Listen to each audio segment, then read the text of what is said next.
Good morning, everyone. I'm going to kick us off this morning talking about Sesame Street.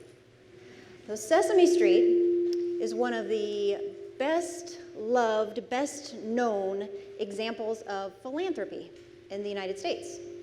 The Carnegie Foundation and the Ford Foundation created the Children's Television Workshop to test the concept of educational TV, and they created Sesame Street. And Sesame Street has been shown to really make a difference in how prepared kids are for kindergarten. And I was a Sesame Street kid. I watched Sesame Street, and I think, first of all, I learned to read, but I also learned a lot about friendship and other values.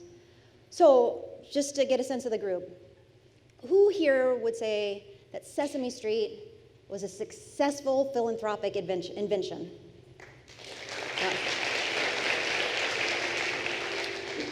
Well, actually, it was a total failure. By its original purpose, Sesame Street was intended to address disparities in how kids were prepared for school based on race and on income, right?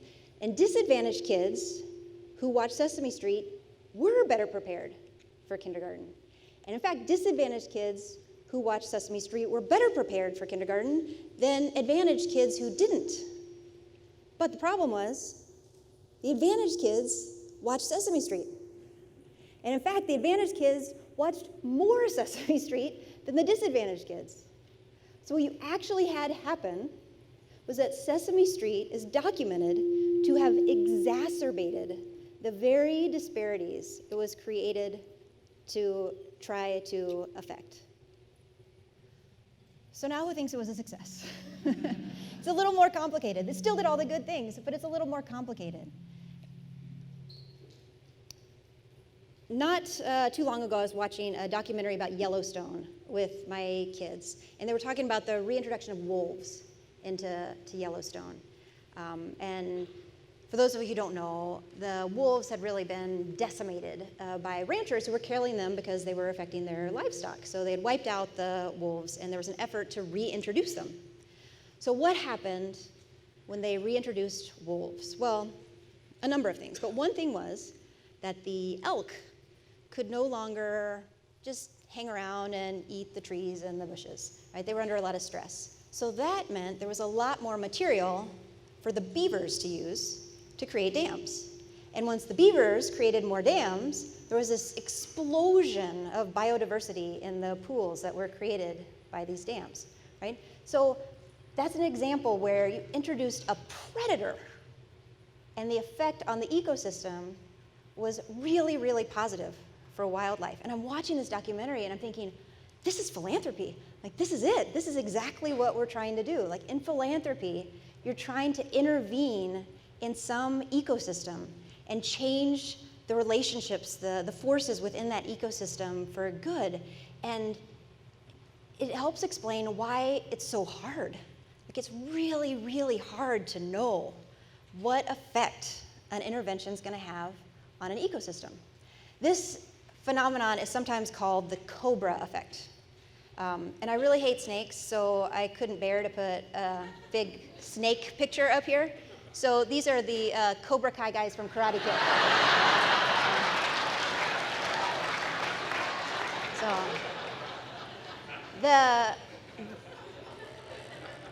the Cobra Effect gets its name from something that happened back when India was a colony of Britain.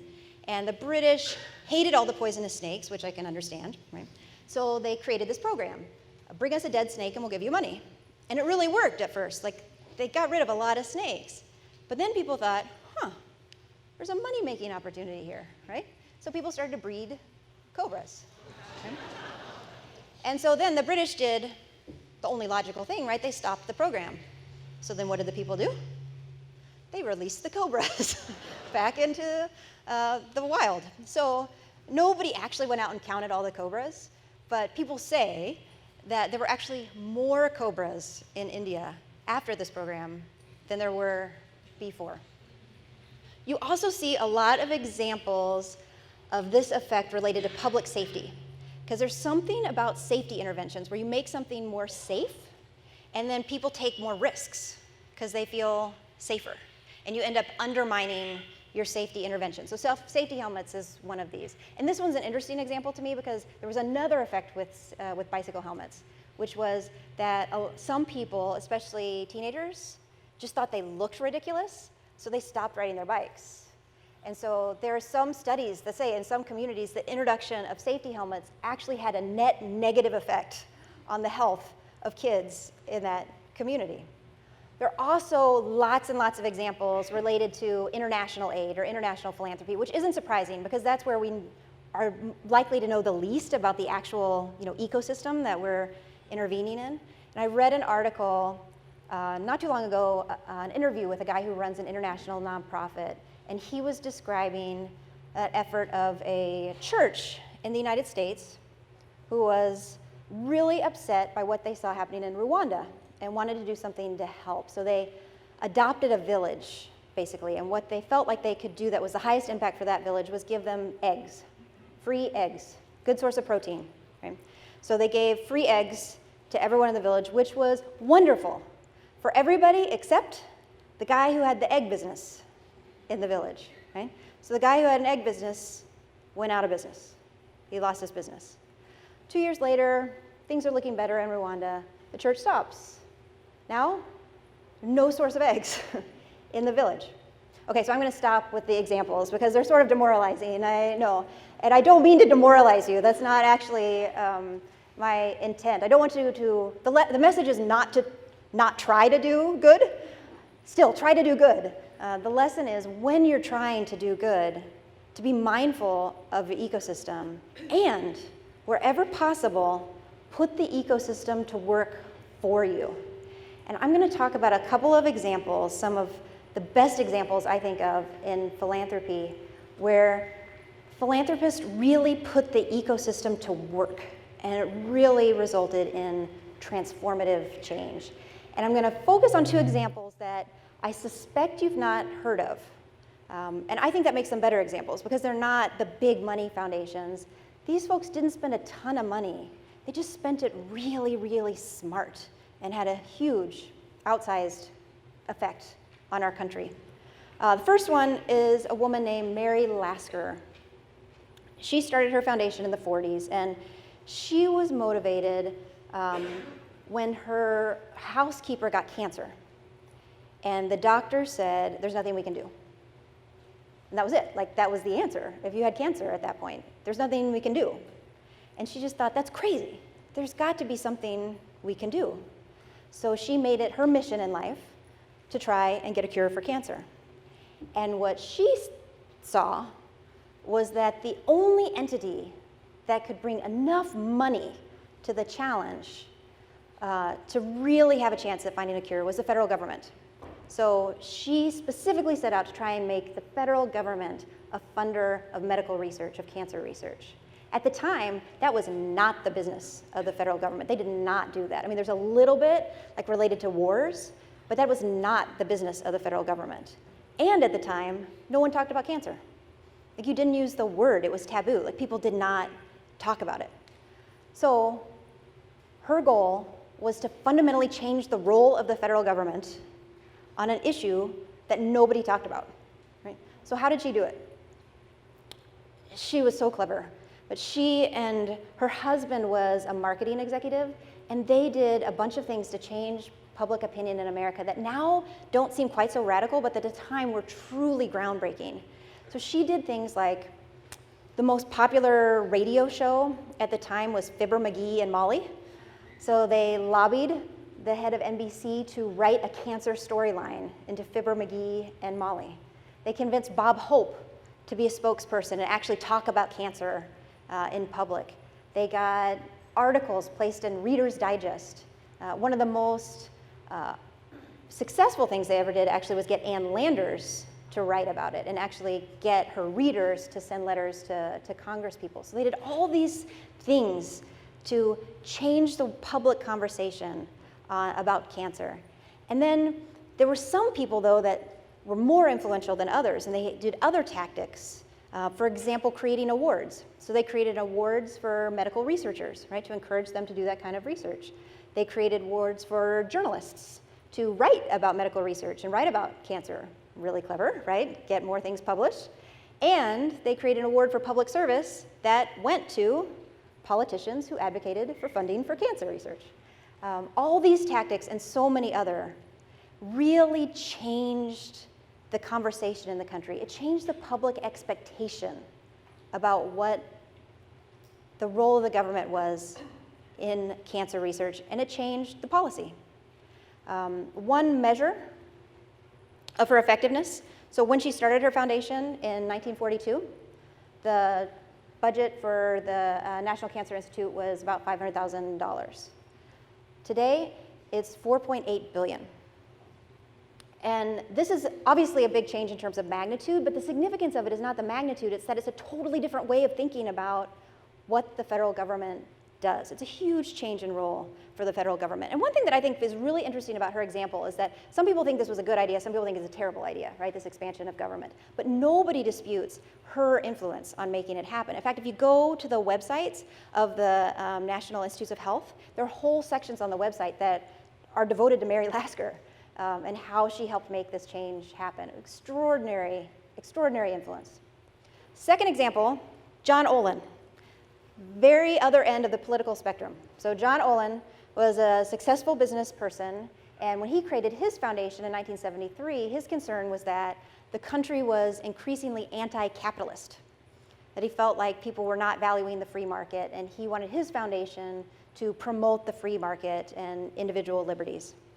And he looked around at the society and saw that lawyers play a really influential role in a lot of spheres of public life. So he decided to influence lawyers. So he did a bunch of things. He created scholarships for people to go to law school and study law and economics. He created law and economics departments at a handful of the most prestigious law schools, and then all the other schools followed. He created endowed professorships. More cleverly, he created funding for professors before they got tenure to try and influence what they studied.